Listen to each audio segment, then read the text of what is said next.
Hey, what's up guys, it's DarkArmedDuelist, and today we're going to be doing an X-Saber deck profile. So X-Sabers are a really amazing old school deck that basically focus around summoning double X-Saber Gotems to your side of the field to then rip your opponent's hand by basically tributing X-Sabers on your field to make them discard till they have literally nothing left, and then you pass turn, and they have to top deck to see what they can actually get, which is really amazing. To even get 2 or 3 cards out of their hand with an old school card like this is just really fun. So without further ado, guys, don't forget to like, comment, subscribe, hit the bell on there so you can come part of the notification squad, and definitely check out the Patreon down in the description below for all those awesome rewards, like getting your name screwed in a single video, getting a signed card in the mail, and even getting to request a deck profile every single month your patron along with test hands. So without further ado, let's get straight on into this.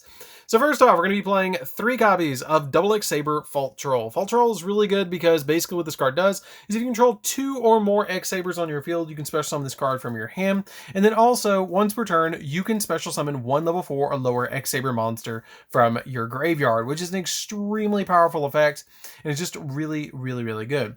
And then you play 3 copies of double X-Saber Bogard Knight, which is really cool because it looks exactly like Vorse Raider. I love that they kind of did an evolution of what Vorse Raider is. Like, it's just really cool. Like, I love that it ties into here. But when this card is normal summoned, you can special summon 1 level 4 or lower X-Saber monster from your hand, and it cannot be used as synchro material for the synchro summon except for an X-Saber synchro monster, which is pretty easy to kind of play around with because you have a lot of other, like, you have a lot of X-Saber synchro monsters and the extract to be able to play with this card. We then play 3 copies of double X-Saber Erebellum. Erebellum is really good because if this card is on your field, it's a tuner monster, and if this card is inflicts damage to your opponent by a direct attack, you can discard a random card from your opponent's hand, which helps out a lot.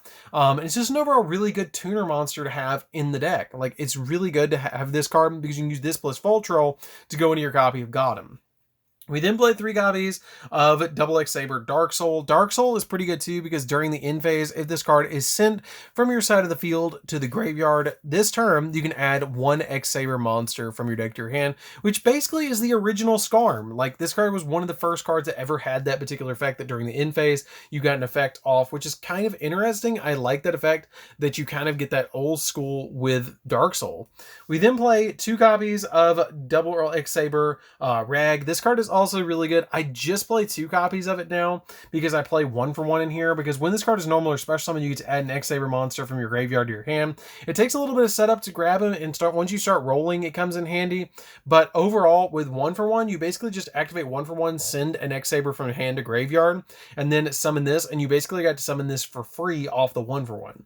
We then play a single copy of Full Helm Knight. Full Helm Knight is also a really good one of in this deck. I just play it because it's another level 3 tuner monster, and then when your opponent declares an attack, you can select the attacking monster and negate the attack, and then you can only activate the effect of this card once while this card remains face up on the field. And if this card destroys a defense position monster your opponent controls by battle, then you can select the next Saber in the graveyard and special summon it, which is pretty cool to be able to just get you another monster on your side of the field, and it's an overall good one of. Like, I feel like it's a good one of overall in this deck.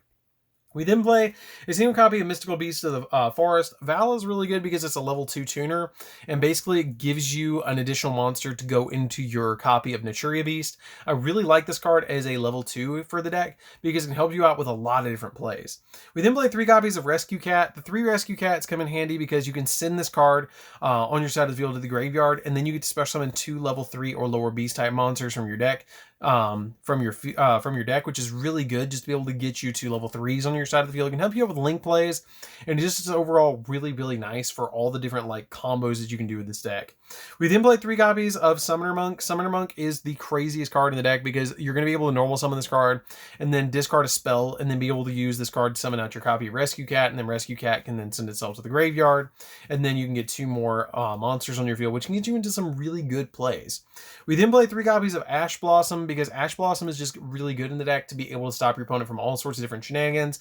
It's an overall really good card. Like, you're just going to stop your opponent from touching the deck, which is just really nice. So that's it for the monsters. Let's get into the spells. So for the spells, we're going to be playing a single copy of Monster Reborn. Monster Reborn is really helpful as an extender for this deck, because if you can bring back something like a copy of, say, Fall Troll or something like that, you can then get all sorts of extenders in this particular deck.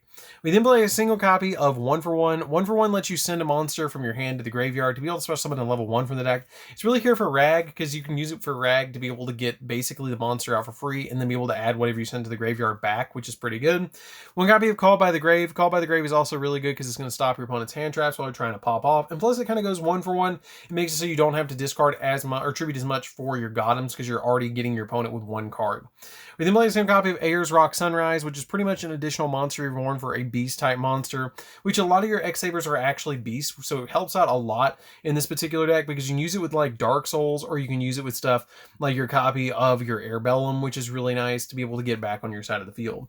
We then play probably single-handedly the most important card in the entire deck outside of Rescue Cat and Voltroll, which is 3 copies of Gotem's Second Call. So Gotem's Second Call is if you control an X-Saber Synchro monster, then you can target 2 X-Saber monsters in the graveyard and special summon both those targets, ignoring their summoning conditions, but change your attack to 0 and also destroy them during the end phase. You can only effect this card once per turn, and you cannot conduct your battle phase the turn you activate this effect. This card is insanely good.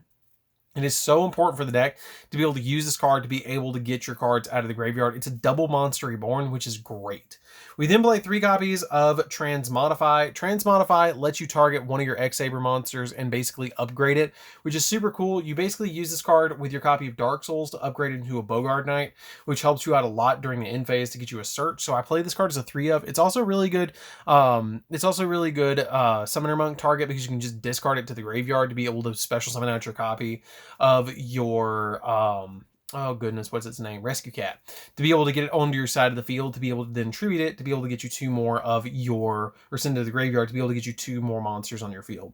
We then play 3 copies of Tenki. Tenki is really, really good because when you activate this card, you can add a Beast Warrior from your deck to your hand, which is your copy of Bogard Knight, because you can't add Voltroll. You have to add your copy of Bogard Knight, because Voltroll is, Voltroll, I thought it was a Beast Warrior, but it's a warrior monster. But you can use your copy of Bogard Knight to be able to add it from your deck to your hand, because it's pretty much your only target, because it is a Beast Warrior monster, which you can add Rag, but I usually don't add the Rag off of this card. I usually just add the Bogard Knight, because then I can normal summon the Bogard Knight to my field and then get an additional play, because I'm going to get a special summon to my field, which helps out a lot in this particular deck. So that's it for the spells, guys. Let's get into the traps. So for the traps, we're playing 2 traps in this deck, and it is 2 copies of Gotem's Emergency Call, which is not a second call. This is the first time he called you, and he's calling Collect, so you better answer.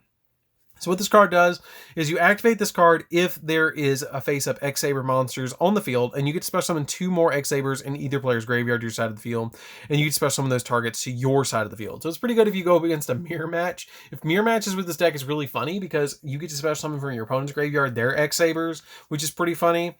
But this card's really good because it's basically a trap version of a double Monster Reborn. Again, kind of the same thing. As long as you control a face-up X-Saber monster, you can activate this card, which is really, really helpful for this deck. So that's pretty much it for the main deck, guys. Let's get into the extra deck.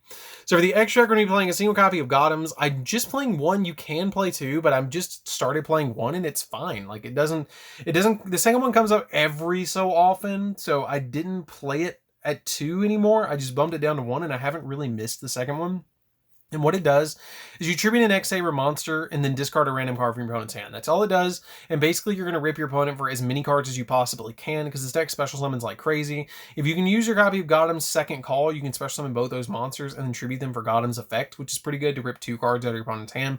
So you want to synchro summon this card as quickly as possible and then get those plays rolling to be able to start ripping cards out of your opponent's hand. And needless to say, this is a very going first deck. We then play a single copy of X-Saber Sozin, excuse me, not Susan. And what this card does is during your main phase, you can tribute 1 X-Saber monster, choose one of these effects, and then gain the following effect. I mean, if you want to call him Susan, you can. But at the start of the damage step, if this card battles an opponent's monster, destroy that monster without damage calculation. And this card cannot be destroyed by trap effects, which the trap effect does not come up all that much. At the start of the damage step, if this card battles an opponent's monster, does come up up a little bit more, but basically it being that level is what comes up the most. We then play a single copy of the other X-Saber, XZ, or not XZ, but Synchro Monster. And what this card does is when this card is Synchro Summon, you can select up to 3 face down, or 3 spells or traps on the field and destroy them, which comes up every so often. It doesn't come up all that much. It's basically just here for utility for back row heavy decks, and it's pretty good. I then play a single copy of the Ragnatus Crocosaurus, which is pretty good too. It lets you discard 2 cards to draw or to target card on the field and destroy it, or if this card is Synchro Summon, you get to draw cards equal to the number of non-tuners used to Synchro Summon this card, which can actually be 2 if you want to do 2 with like double Dark Souls. So it can come up where you can get like 2 materials on this and get to draw 2, which comes in handy. 1 copy of Cloud Castle because it helps me go into rank 9s. I can't go into True King of All Calamities anymore because it's, you know, not here. And so it kind of got forbidden on the last list. And so you kind of have to use Sacred Tree Beast in place, but it's still pretty good to give you an additional negate. We then play a single copy of Borreload Savage because it's easy to get this on the field to give you additional negates. Black Rose to give pop field because sometimes you do need it. And you can change this out for F.A. Dawn Dragster if you want to, but I haven't really seen the need for it. I kind of like to have that really quick board wipe if I need it. If things go south for me, I can use this card to be able to board wipe. I play a single copy of Coral Dragon because it's helpful to summon this card off of Needle Fiber because it has the ability that you can target 1 card on the field or discard a card to target a card your opponent controls and destroy it. And if this Synchro Summon card is sent from the field to the graveyard, you get to draw a card, which helps you out in the deck quite a lot. 1 copy of Naturi Beast. You can make this with a level 3 Dark Souls and a Val Mystical Beast of the Forest, which is pretty good to be able to summon this card to your side of the field. And it just basically negates spell cards, which is super nice. We play a single copy of Sacred Tree Beast because this card can give you additional negations, and it's really easy to summon with Cloud Castle, because basically you just use Cloud Castle plus Ravenous Crocosaurus, or a copy of XX-SABER Gothams, and you basically get this card really, really easily, which is really nice. We play a single copy of Access Code Talker. You can change this out for Borreload or Boral Sword if you want to, but it basically gives you additional pops on the field. 1 copy of Nightmare Unicorn to spin stuff, 1 copy of Phoenix to pop spells and traps, and since it's a Synchro-based deck, you are going to be playing the Crystron Hulk Fibrax or Needle Fiber. Needle Fiber is really good in this deck because it's going to be able to special summon you a level 3 or lower tuner monster side of the field, which is going to help you link climb and also help you if you like have a fall troll on the field. You can then use its effect to be able to revive something from the graveyard that you just linked away, and then you'll be able to link or Synchro Summon into your copy of Gothams really easily. We then play the same copy of IP Masquerena to round out the link monsters. This card's really good because it can help you go into your unicorn very fast and be able to immediately link some into that card. Is just really, really nice because it can spin something on your opponent's side of the field with whatever they have left after you've hand ripped them with Gothams. So that's it for the deck, guys. I hope you did enjoy it. It's a really fun deck to play around with. If you guys have never played X-Sabers, I highly recommend that you guys do because it is super, super fun to be able to play a deck like this, and it's just really, really good. Like, it's still really good to be able to use Gothams. Like, even Virtual World recently has been using Gothams to be able to like hand rip your opponent, which is really insane to me because you have to use an Earth monster and the deck just perfectly fits with Gotham. And it's just fun. Like, this deck is super fun, and you guys should definitely check this deck out. So anyways, guys, this is DarkArmedDuelist. Don't forget to like, comment, subscribe, hit the bell on there so you can comment part notifications. And we'll see you guys in the next video. See you later, guys.